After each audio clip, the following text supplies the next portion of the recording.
Kerajaan menganggarkan peruntukan sebanyak lebih 108 juta ringgit untuk pasca banjir termasuk pemberian sumbangan bangsa dan baik pulih infrastruktur terjejas. Perdana Menteri Datuk Seri Ismail Sabri Yaakob berkata, mengikut laporan diberikan Kerajaan Negeri Sabah sebanyak 90,865 juta ringgit diperlukan untuk tujuan pembaikan infrastruktur. Katanya ia berikutan berlakunya banyak kerosakan infrastruktur seperti jalan raya, jambatan gantung dan pelbagai lagi kemudahan lain. Beliau berkata demikian pada sidang media selepas menyampaikan bantuan wang ihsan kepada 200 mangsa banjir di Dewan Komuniti Kota Marudu di sini hari ini. Ismail berkata bantuan itu juga termasuk baucer untuk pembelian barangan elektrik sebanyak RM500 dan baucer pembaikan kenderaan sebanyak RM1,000. Sementara itu, Ismail turut memuji kemampuan kerajaan negeri dan agensi terlibat atas kemampuan menguruskan banjir sewaktu bencana dan pasca banjir. Katanya tidak ada sebarang isu berkaitan mengenai pasca banjir dan semua mangsa dilihat boleh pulang ke rumah masing-masing dengan bantuan yang diberikan oleh kerajaan negeri. Sementara itu, inisiatif kerajaan dalam menghulurkan bantuan amat dihargai namun ia diharap diperluaskan kepada penyelesaian masalah banjir jangka masa panjang. Harapan itu disuarakan beberapa penerima sumbangan yang ditemui pada majlis penyerahan bantuan wang ihsan dan bakul makanan yang dihadiri Perdana Menteri Datuk Seri Ismail Sabri Yaakob di Dewan Komuniti Kota Marudu hari ini. Salah seorang mangsa banjir, Amzah Abdul Rahim, 60 tahun, berkata bantuan yang diberikan membantu meringankan beban yang terpaksa ditanggung akibat bencana banjir. Katanya mereka sekeluarga kini terpaksa menggantikan atau membaiki beberapa peralatan elektrik dan kelengkapan rumah yang rosak. Seorang lagi penerima, Jefemis Mosorot, 50 tahun, turut mengucapkan terima kasih kepada kerajaan atas bantuan yang diberikan kepada keluarganya. Katanya walaupun sedih dengan kejadian ini namun bersyukur kerana semua ahli keluarga terlibat tidak mengalami sebarang kecederaan ataupun perkara buruk lain. Menurutnya sebaiknya mereka berharap masalah ini dapat diselesaikan agar kejadian ini tidak berulang kembali. Manakala seorang lelaki yang juga asnaf menarik nafas lega dan syukur apabila rumah yang diidamkannya siap dan boleh didiami dengan selesa di Kampung Tebobon Menggatal. Jumani Madin, penerima rumah daripada Projek Perumahan Rakyat PPR, kini boleh mendiami rumah berkenaan selepas penyerahan dibuat kepadanya hari ini. Penyerahan rumah itu disempurnakan oleh Menteri Sains, Teknologi dan Inovasi Sabah, Datuk Yaakob Han, yang juga merangkap Ahli Dewan Undangan Negeri Karambunai.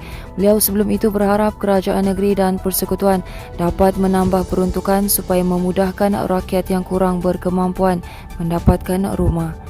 Berita seterusnya, mayat seorang lelaki ditemui dengan kesan terbakar pada tubuhnya di sebuah pondok di kawasan Pantai Lokawi Putatan semalam. Mayat lelaki terbabit ditemui oleh orang awam pada jam 12.30 tengah hari sebelum melaporkannya kepada pihak polis.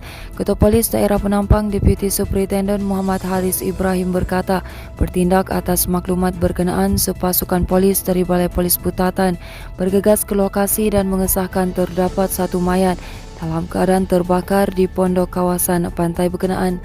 Katanya hasil pemeriksaan awal unit forensik Ibu Pejabat Kontingen Sabah mendapati tiada terkesan elemen jenayah dan senjata yang ditemui di tempat kejadian.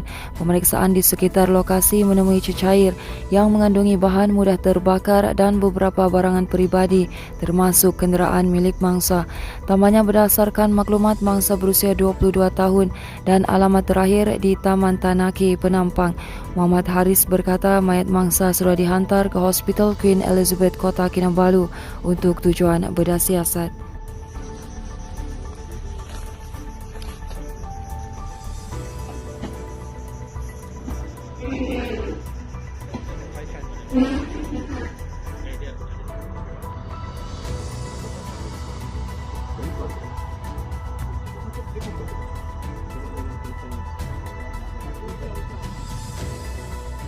Baiklah, ini merupakan berita terakhir dari kami, di mana perintah berkurung di kawasan perairan 7 daerah dalam zon Selamat Timur Sabah S Zone yang berakhir esok dilanjutkan sehingga 25 Januari depan.